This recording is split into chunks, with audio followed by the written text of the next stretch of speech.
Police বুঝবে, আইন বুঝবে। না না আইসি সাহেব আছে, না না আইন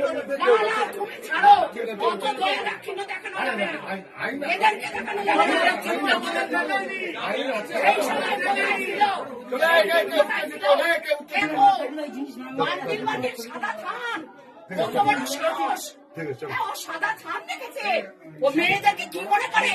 সাদা থান কাকে পড়াবে? চলো চলো চিনল না কেউ, চিনল না। বসে আছে পাবলিকের মার এবার